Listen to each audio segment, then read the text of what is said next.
And welcome back here to Live Now from Fox. I'm Andrew Kraft. As we approach the top of a new hour, I have to keep it moving with more of these top headlines, including we're still keeping an eye on Hurricane Erin. Take a look at how she looks right now, courtesy of our X-Rad weather system.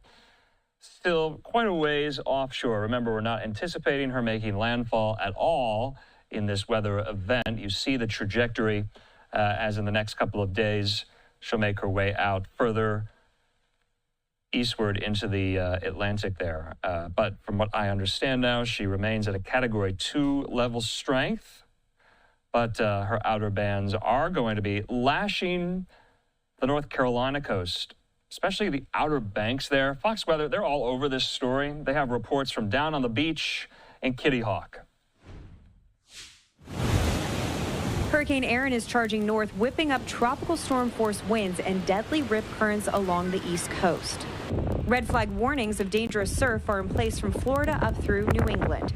New York City closed its beaches to swimming today and Thursday, and here in New Jersey, multiple beaches are also off limits. Follow the directions of lifeguards and authorities, and, just be safe. If you're on vacation, make it a fun thing, not something that is bad.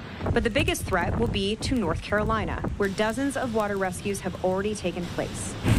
On the Outer Banks, crews work to build up dunes and repair piers ahead of Erin's storm surge.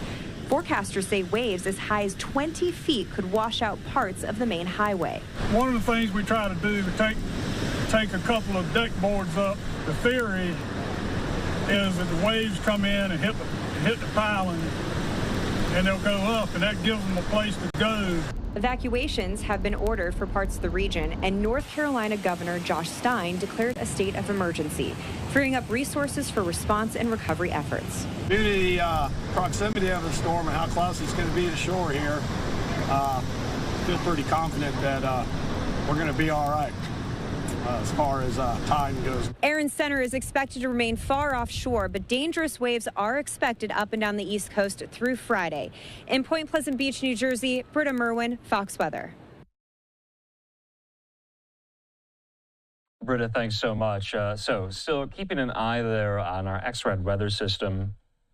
We're about to go out to the beach there in Kitty Hawk, North Carolina, very, very soon. We have some of our reporters standing by on pretty rainy night here on the beach there. As remember, we were bringing you some of the alerts, the warnings about high tide, rip currents, and the like. We do have Fox News multimedia reporter Caroline Elliott. She's standing by there on the beach. She joins me with an update on how conditions are there in Kitty Hawk. Caroline, good to see you. What are you seeing? Who are you speaking with?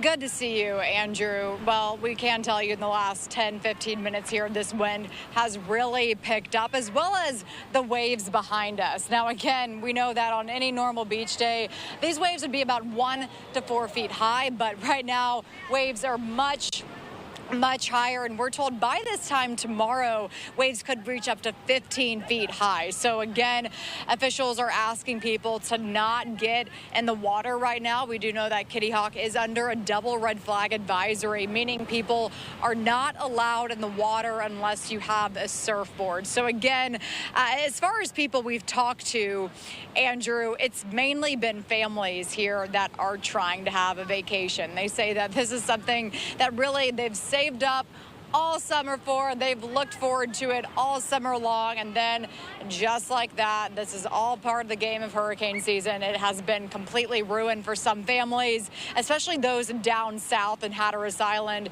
that had to evacuate. We know that right now we're just about an hour north of Hatteras Island here in Kitty Hawk. This is not an area where those evacuations were mandatory, but still these conditions have been pretty tough. A lot of those people that were originally going to vacation in Hatteras Island, now they're trying to salvage that vacation here in Kitty Hawk, but these conditions have not made it easy, more specifically that wind. Today, it was pretty tough to watch these families out here. I mean, some of them had their umbrellas flying, towels flying. I mean, really just trying to have a decent time with their family, but it's been tough in these conditions, Andrew. Our real concern is the ocean overwash cutting off Highway 12, which is the artery, the only road in and out, and it's the only way to provide services and keep people safe. And when that gets underwater, we can't do that. Those homes are going to, some of those homes are in harm's way, and if we get 20-foot waves, they're going to have some problems coming up on the weekend.